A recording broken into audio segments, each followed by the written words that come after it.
¿Es posible que tengan un cumplimiento próximo las profecías de Daniel?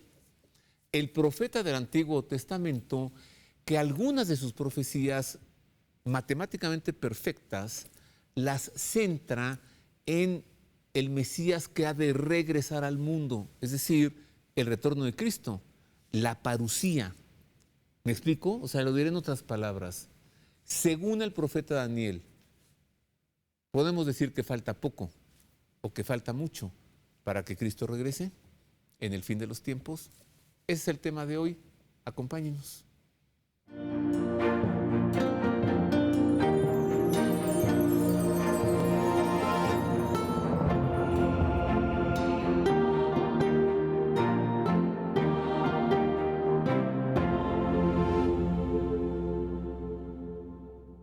En efecto, queridos amigos, ese es el tema de hoy, las profecías de Daniel. Mucho se ha hablado, ¿no? Mucho se ha calculado que si falta mucho, que si falta poco para el fin de los tiempos, para el juicio final, para la parusía, el retorno de Cristo, etcétera. Bueno, ese tema hoy, pero, fíjese bien, a la luz de las profecías de Daniel. ¿Y a quién busqué? Pues a quien domina este tema. Además, ya habíamos hablado de la posible inminencia del cumplimiento de la tercera parte del secreto de Fátima, y al terminar el programa le dije: José Alberto, háblanos de Daniel. Así que aquí está José Alberto Villasana. Bienvenido, brother. Gracias nuevamente, gracias por la invitación a tu programa. Siempre invitado. Una honra. Mira, por eso de pronto pienso que Daniel es poco conocido, ¿no? Bueno, que de suyo el Antiguo Testamento, como que los Salmos y el Génesis y el Éxodo, y eso gracias a Charlton Heston, ¿no? Se conoce. Sí. Pero de Daniel o de Zacarías o pasan inadvertidos. Sí, se conoce algo de lo más importante del Antiguo Testamento, que es la huida de Egipto, el paso por el Mar Rojo, en fin, Moisés, etcétera. Pero sí, efectivamente hay muchos libros que se desconocen y muchos profetas que también se desconocen, entre ellos Daniel, que es uno de los más grandes santos que ha habido en la historia.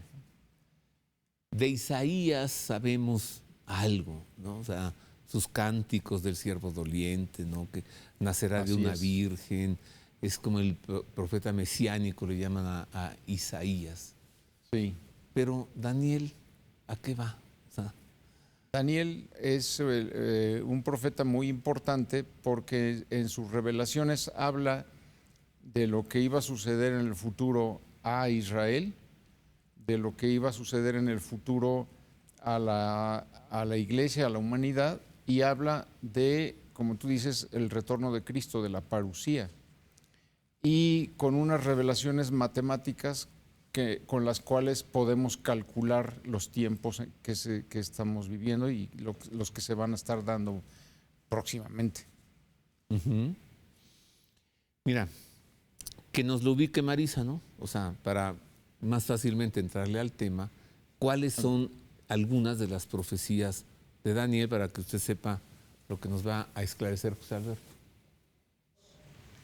Les saludo con cariño, queridos amigos, profundizando en este tema del posible cumplimiento enigmático de las revelaciones del profeta Daniel consignadas en las Sagradas Escrituras. Le presento enseguida las visiones que tuvo el profeta Daniel y las profecías que entregó.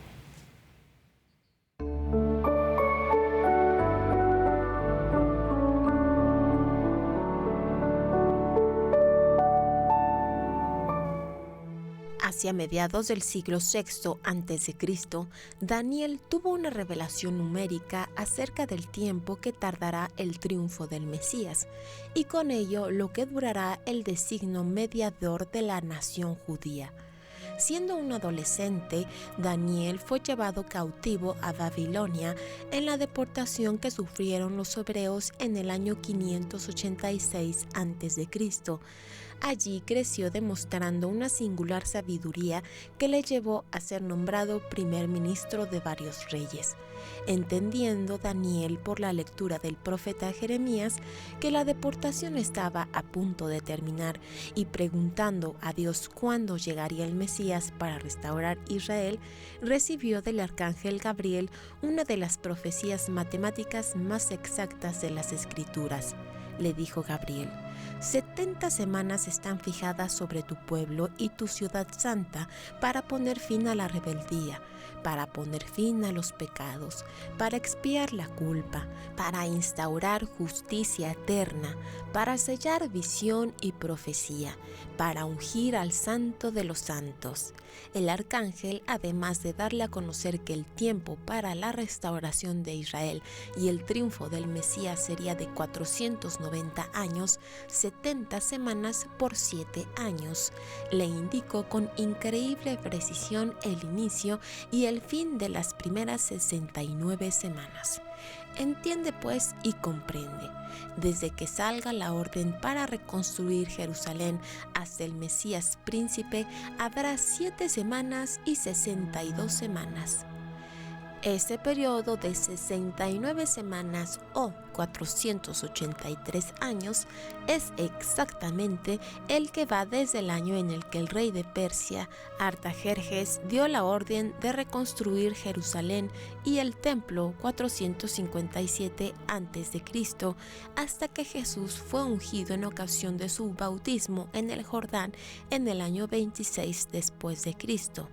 Además, Gabriel le reveló una de las profecías más precisas sobre el desenlace de Jesús en su primera venida, y después de las 62 semanas se quitará la vida al Mesías.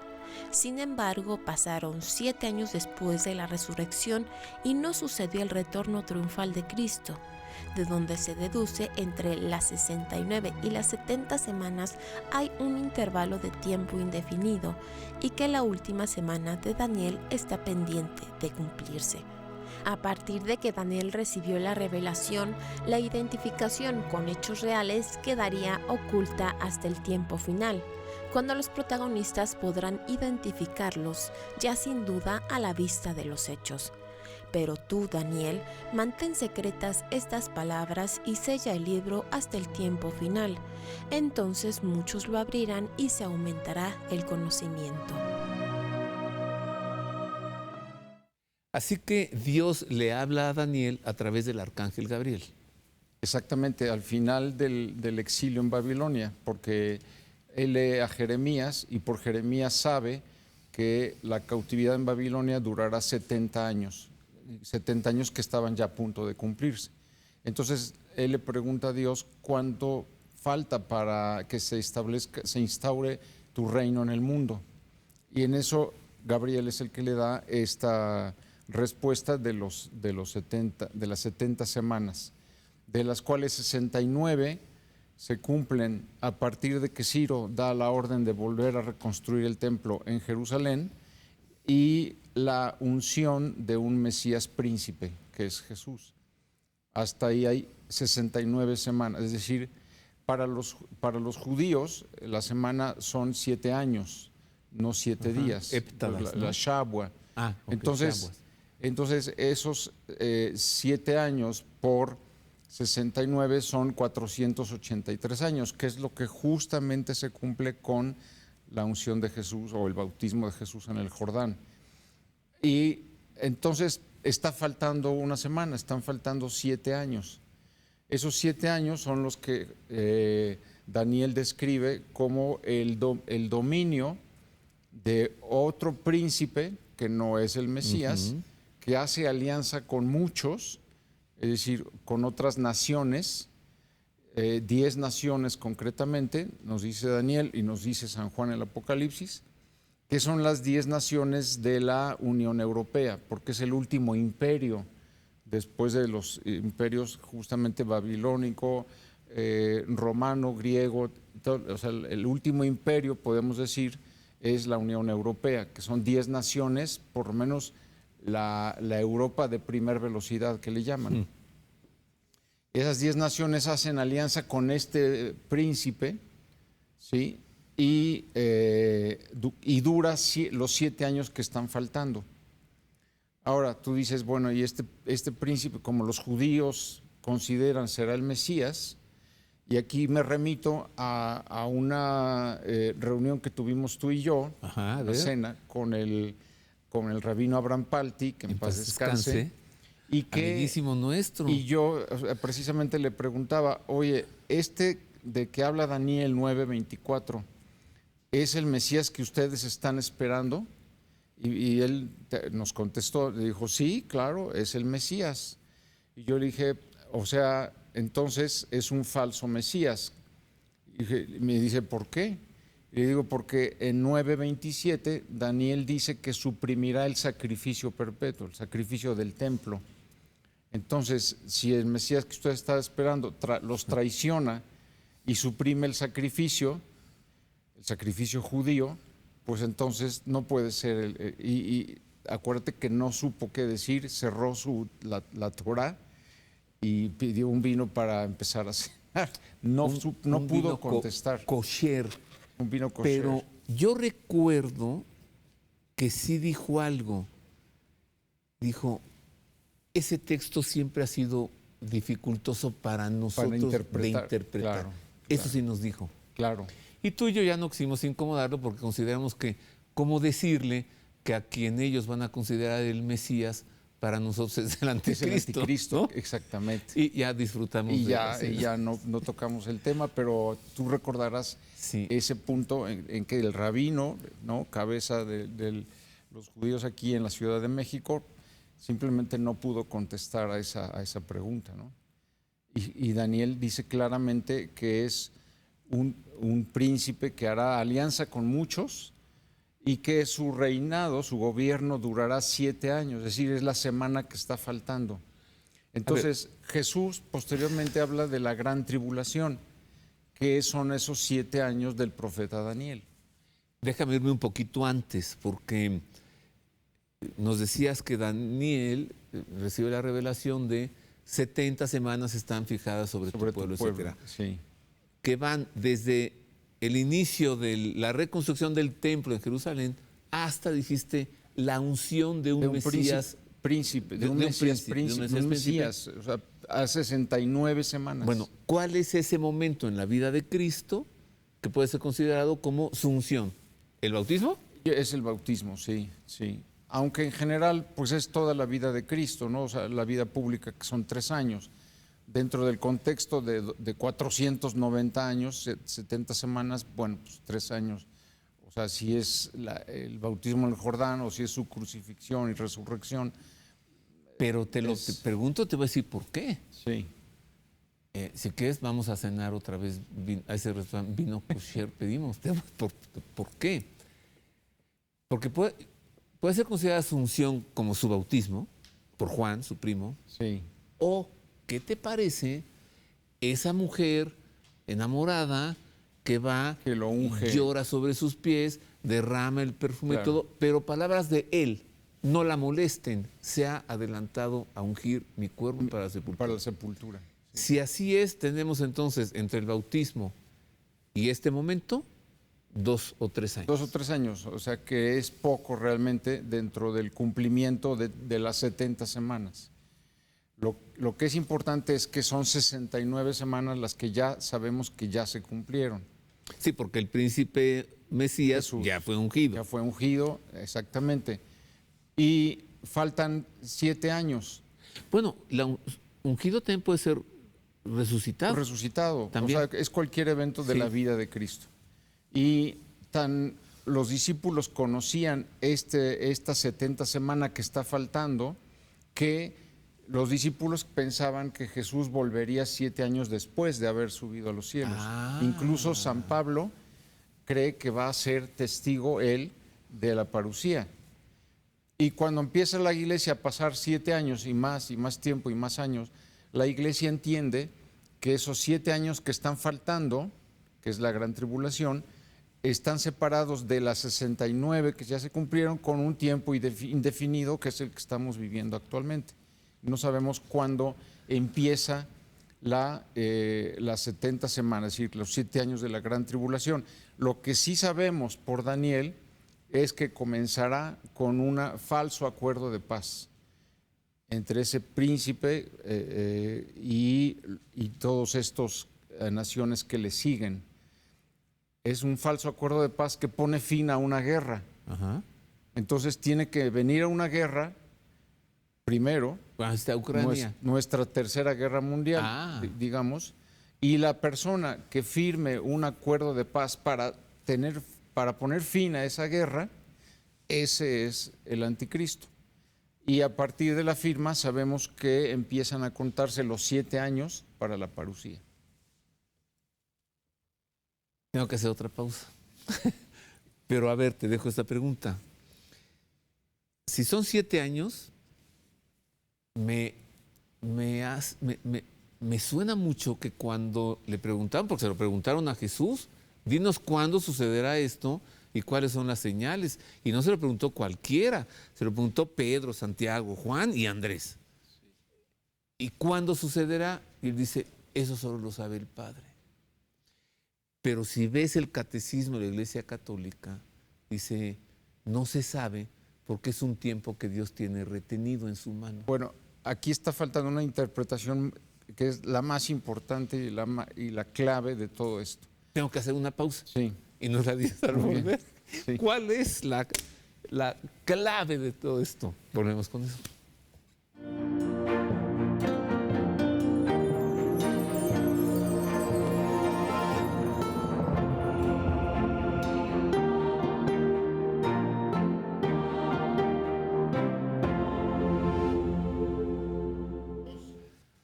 Ya estamos de regreso, queridos amigos. A mí ya, necesito que José Alberto ya digas cuál es la clave para interpretar ese nadie sabe el día ni la hora, solo el Padre. Bueno, ese pasaje del Evangelio es en el Monte de los Olivos, en donde le preguntan a Jesús cuándo sucederá todo esto. Y él inmediatamente les contesta, cuando veis reverdecer a la higuera, sabéis que ya está pronto el verano, porque la higuera reverdece en primavera. Entonces, cuando veáis reverdecer a la higuera, es que ya está a punto de cumplirse todo esto. Y enseguida les dice, y no pasará esta generación hasta que todo esto se cumpla. Entonces, ¿cuál es la generación de la higuera? Pues la generación de 1948. ¿Por qué? Porque el 14 de mayo de 1948 se vuelve a refundar, reverdece otra vez el Estado de Israel en Palestina. Claro, es que justo el día anterior, en el Evangelio, Jesús salió de Betania porque se estaba quedando en casa de su amigo Lázaro, que le debía un pequeño favorcito, ¿no? Sí. Y sus dos hermanas. Resurrección. Entonces se quedaba allí todas las noches de la Semana Santa. Sí. Y un día al salir, teniendo Jerusalén enfrente y una higuera, dice que nunca jamás coma nadie fruto de ti. Evidentemente no se le dijo a la higuera, pues esa pobre higuera, ¿qué? Claro. Se lo dijo Se lo dice a Israel. Ajá. Claro, claro. Y al día siguiente pasan otra vez, pero parece que el Señor les quiere dar un signo a los apóstoles y está seca. Y está seca. Y Pedro se lo dice. Claro. Y entonces le responde, cuando veáis el reverdecer de la higuera, sabéis que ya está a punto de cumplirse todo esto.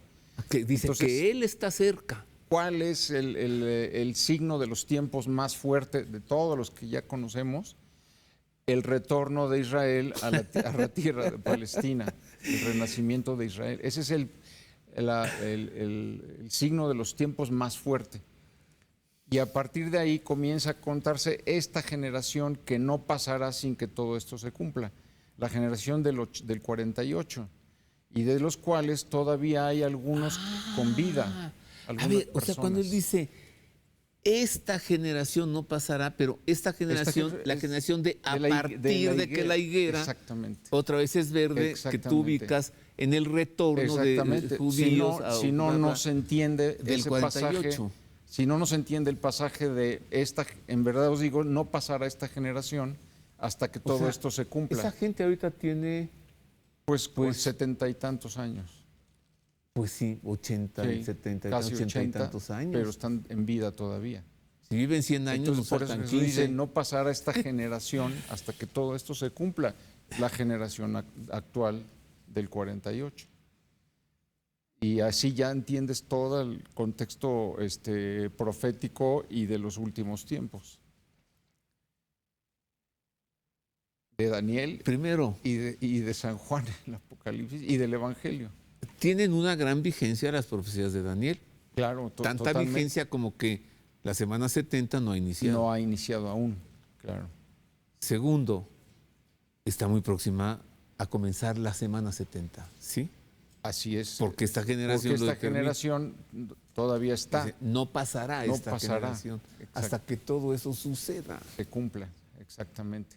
Exactamente, ese es el cómo se da esto, ¿no? Y ya los otros detalles de esas, cómo va a ser esos 7 años, cómo está dividida en 2 partes, cómo la primera parte, 3 años y medio, es de una falsa paz, todo eso lo podemos ir deduciendo mezclando Daniel con San Juan en el Apocalipsis. Durará 3 años y medio y 3 años y medio. Habrá 2 testigos en Jerusalén. Todo eso ya son detalles que para ilustrar los 7 años, ¿no? Mira, nuestro público se va a preguntar, a ver, ¿y Daniel qué?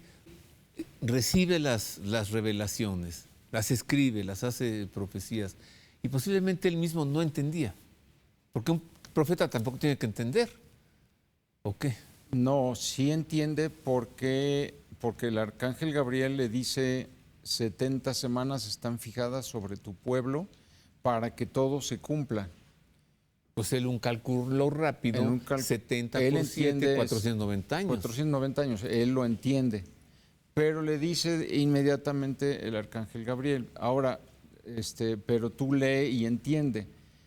A partir de... Lee y entiende. Sí, a partir de la orden para poder volver a Jerusalén y reconstruir el templo, hasta la unción de un príncipe Mesías, hay 69 semanas, es decir, 483 años, que ya se cumplieron desde Daniel con la orden de Ciro para volver a Jerusalén y Jesucristo, la venida del Mesías al mundo.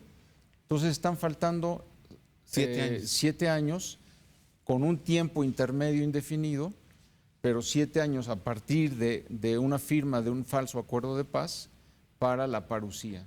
Bueno, decías que si entonces juntamos a Daniel con Juan en el Apocalipsis y nos servimos ese licuado, ¿qué encontramos ahí?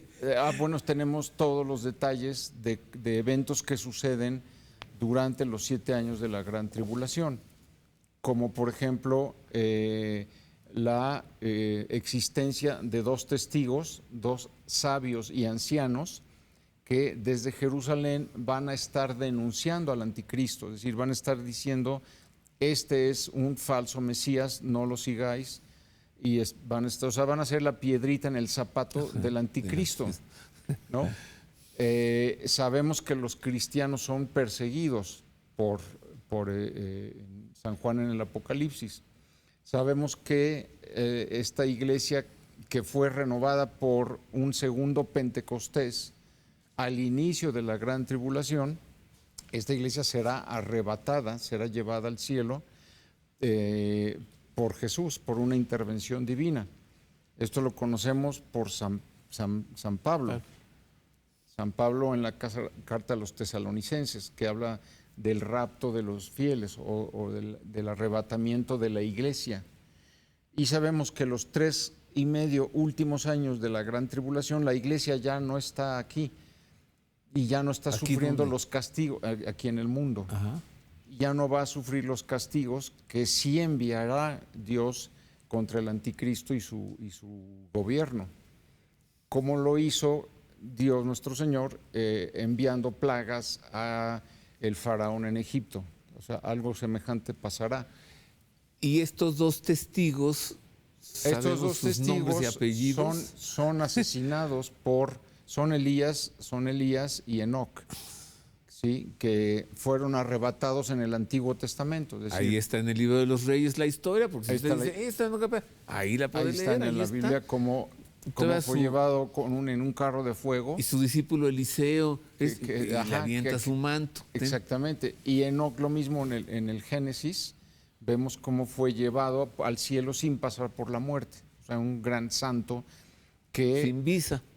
sí, y que además escribió pues, lo que se conoce como el primer libro de Enoc, en donde Enoc narra todo absolutamente la historia de la salvación. O sea, el diluvio que le tocó a él y a sus nietos, a Matusalén, el diluvio, narra después Egipto, narra la venida de Jesucristo nuestro Señor, narra la gran tribulación Enoc y narra el triunfo, el retorno glorioso de Cristo. Todo eso lo narra Enoc en el primer libro de Enoc. Pero de nuestro público no faltará alguien, algún sabiondo por ahí que te diga, pero ese libro no es canónico. No es canónico, efectivamente, porque Enoc tuvo tales revelaciones del cielo que ni el canon judío ni el canon cristiano lo quiso incluir en los libros revelados. Pero vaya, o sea, todos los discípulos de Jesús y Jesús mismo conoce a Enoc y saben que lo que está escrito, lo que escribió Enoc, pues es algo que tenía que cumplirse y tiene que cumplirse. El otro testigo será el profeta Elías, Exactamente. que regresa de ese Arrebatamiento que tuvo en un carro de fuego. Sí. A ver, José Alberto, tú eres muy buen teólogo. Gracias. No, pues sí. Trato de ser. ¿Qué no es, desde la teología, considerada siempre la transfiguración en el Monte Alto, tal vez el Tabor, como una antelación de la ascensión de Cristo? O sea, ¿no es vista la transfiguración como ese momento, miren lo que sucederá antes, ¿no? A Pedro, Santiago y Juan. Sí. Y si es así, ¿quién se le aparece junto? Moisés. Ah, muy bien, muy bien.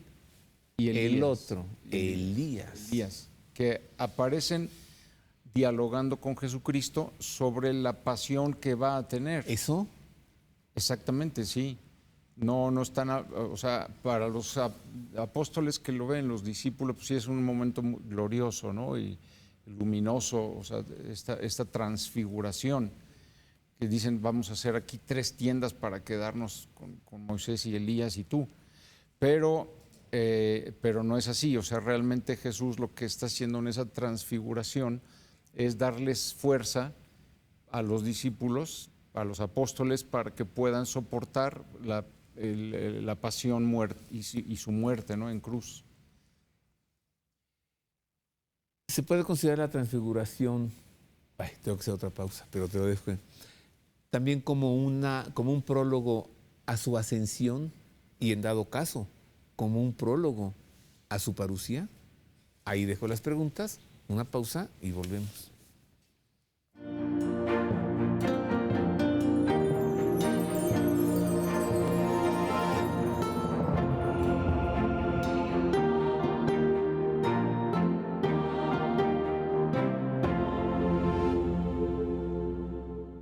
Y continuamos con este tema de hoy. Se cumplirán pronto, bueno, las profecías de Daniel ya se cumplieron todas, pero falta una, ¿no? La semana 70, y sigo conversando con José Alberto. Entonces, José Alberto, te decía antes, la transfiguración también puede verse como un prólogo, un prefacio a la ascensión del Señor y a su retorno también. Sí, desde luego que sí, porque la manera en que lo ven es una manera transfigurada y podemos decir gloriosa, como es la situación de Cristo resucitado a partir de su resurrección. Y lo mismo la ascensión, en el sentido de que está hablando con Dios, su Padre, ¿sí? Se oye, de hecho, un tronido que les dice, escuchen a mi Hijo. En la transfiguración. El amado, en la transfiguración, igual que sucedió en su bautismo y en la última cena. Entonces, esa cercanía con Dios, que la suben a buscar al monte Tabor, pues sí, indica también la ascensión y la resurrección gloriosa de Jesús. Digamos, ahí está totalmente transfigurado en un estado que no es el actual. Como lo vieron después en la ascensión. Como lo vieron en la ascensión subir al cielo, así es. ¿Y qué nos dice Lucas, evangelista amiguísimo nuestro, ¿no? Que dos hombres vestidos de blanco les dijeron, ¿qué hacen ustedes mirando? Así como lo ven, así lo verán Así igualito. lo verán volver regresar. desde las nubes, o sea, de una manera física, sí, que es muy importante porque ese evento del retorno de Cristo es el que da inicio a su reino en el mundo. Porque si no existe ese acontecimiento histórico que sucederá, ¿qué es? Entonces, ¿cómo se instaura el reino de Dios en el mundo? Sí. O sea, una transformación, no, o sea, está desechada por el mismo catecismo de la Iglesia Católica. Sí. No, dice, el triunfo de la iglesia no será creciente, va a seguir a su Señor en su pasión, muerte y resurrección. Así es. Cristo tiene que volver. Claro. Sí. Y antes de él, Elías. Y antes de él, junto con Enoc, nos lo decías. Enoc y Elías, exactamente, que son... ¿Y Daniel de esto no habla nada? De los dos testigos, no. No. O sea, él se queda hasta... bueno, o sea, lo que sabemos por Daniel es que habrá 7 años, una semana, en la que un príncipe hará alianza con otros muchos, ¿sí? Otros jefes de Estado, otros presidentes, y que son 10 naciones las que gobernarán durante 7 años. Y sabemos por Daniel que es un falso Mesías, porque a mitad de la semana, es decir, a los 3 años y medio, suprime el sacrificio. Es lo que dijimos en aquel restaurante argentino kosher. Exactamente. A nuestro amigo. Que no supo. Pero siempre hemos nosotros pensado en esta. Sí. O sea, por lo tanto, José Alberto, este falso Mesías, si le ponemos un nombre, es el anticristo. Es el anticristo, claro. Ese nombre se lo da San Pablo. Perdón, se lo da San Juan en el Apocalipsis. Ok, Pablo le llama... Pablo nunca habla de anticristo, habla del impío, el hombre sin ley, el hijo de la perdición, pero nunca utiliza el término anticristo que sí usa Juan y que tiene en griego 2 significados. Anticristo significa el que combate a Cristo, el que lo persigue, o el segundo es el que suplanta a Cristo. Esa es la otra interpretación en griego. El que se hace pasar por Cristo. Y este es el sentido que usa San Juan. Es decir, el anticristo tratará de emular o copiar el retorno de Cristo 7 años antes de que realmente suceda. Ajá. Entonces es aceptado por muchas naciones, pues porque ofrece respuestas a las necesidades humanas de ese momento, comenzando por la firma de un acuerdo de paz para poner fin a la guerra. Luego haría milagros también, ¿no? Luego, sí, exactamente, ¿no? Con el poder del demonio. Sí. Esos ya son datos que da San Juan en el Apocalipsis. Y por San Juan también sabemos que son 2 personas. El anticristo es el anticristo civil, es decir, una persona de corbata, un presidente de la Unión Europea, un secretario general de la ONU, es decir, un civil, y otro que es un religioso. ¿Sí? Esto que es San Juan en el Apocalipsis. Sí, el falso profeta. La bestia de la tierra y la bestia del mar. ¿La bestia de la tierra es la mundana o la religiosa? La bestia de la tierra es la religiosa, porque la tierra significa estabilidad, significa paz, mientras que el mar, con toda su turbulencia, sus olas, etcétera, es el mundo político. Entonces, una bestia salida del mar y otra salida de la tierra, el civil y el religioso. La bestia de origen religioso, etcétera, avala a la otra, ¿sí? Sí, la Para que religiosa, entonces todo la el mundo religiosa es la que creyente- dice, este es el Mesías que estamos esperando. Es decir, el religioso, el falso profeta, valida al anticristo civil Y aumenta su poder. y aumenta su poder. Y del falso profeta, por ejemplo, Daniel no nos habla. Daniel solamente habla del anticristo, el líder civil. Pero todos los otros detalles pues, ya los tomamos del Apocalipsis de San Juan. Y además, no son inventos aquí de mi amigo, porque todo eso está en el Catecismo de la Iglesia, Está todo en el explicado así Catecismo. como con Gerber, Así es, ¿no? así es, sí, sí. Sí, o sea, lo que le sucede a la iglesia, cómo se instaura el reino de Dios en este mundo, todo eso viene A ver, también en el catecismo. ¿Ubicas este texto, José Alberto? Es que yo no sé de dónde es. Vino uno y lo rechazaron. Vendrá Vendrá el otro. que no es, y ese sí Sí, ¿te suena? Jesús se los dice. A ver. Dice, vino el Hijo del Hombre y no le habéis creído, ¿no? El cual no se nombró a sí mismo como Mesías, como Hijo de Dios, es decir, lo avaló el Padre mismo con los hechos. Pero vendrá otro que ese sí hablará de sí mismo y a ese sí le creeréis. O sea, es el anticristo. Es el anticristo, claro. Ese texto está en el Evangelio. pues, Está en el dijo Evangelio, Jesús. así es, sí. O sea, todo cuadra. Todo, ¿no? Sí, todo. O sea, sí, podemos hacer 3 columnas con Daniel, con San Pablo y con el Evangelio, y tú vas viendo cómo los acontecimientos en los 7 años de la Gran Tribulación coinciden todos a detalle. ¿Y el Apocalipsis? Y el Apocalipsis, O sea, desde luego. cuatro- 4 columnas, sí, sí. Daniel, San Pablo, el Apocalipsis y el Evangelio. Y ponemos 7 años, digamos, en vertical, y tú vas viendo cómo los acontecimientos, todos, la mitad de la Gran Tribulación, el rapto de los fieles, el acuerdo de paz que es violado por el mismo anticristo. Ajá. Y comienza la persecución. Y bueno, obviamente el final, que es la parucía, en donde Jesús viene durante la batalla de Armagedón y derrota al anticristo con el soplo de su aliento. O sea, todos lo sabemos. Todos los detalles están. Nosotros, el mundo cristiano, lo sabemos perfectamente. El mundo judío también.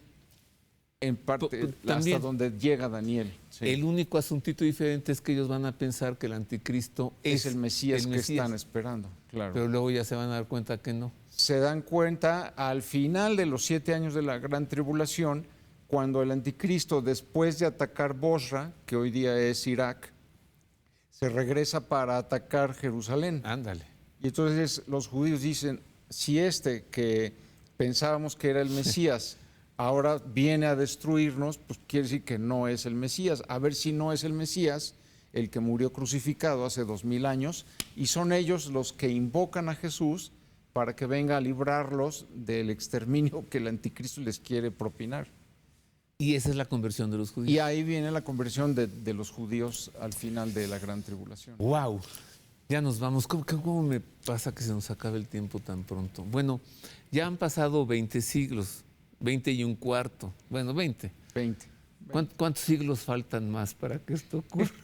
Bueno, o sea, lo que dice Daniel y San Juan el Apocalipsis es que estos 7 años dan inicio, una vez que Jesús vuelve en su parucía, a un milenio, el reino milenario de Jesús. O sea, ¿por quién sabemos que son 1000 años? Por San Juan. Okay. Si hay algo a quien reclamarle, que se lo reclamen a San Juan. Bueno, pues me preguntan un poquito antes. Años. ¿Crees que falte mucho o poco para que comience la semana 70 de Daniel? Porque nosotros dijo, eso no lo sabe nadie. Pero no dijo, eso no lo puede calcular nadie. O sea, porque dijo, estén atentos y vigilen. No falta mucho por lo que habíamos dicho. La generación actual del 48 está pues todavía a poquito, pero no mucho para terminar. Gracias, Albert. No, gracias a ti por la invitación. Un placer. Pues ahí tiene usted las profecías de Daniel. Se han cumplido todas. Falta uno, la semana 70, y parece que estamos al 11:15 ya de que se cumpla. Gracias por su atención. Dios le guarde. Gracias.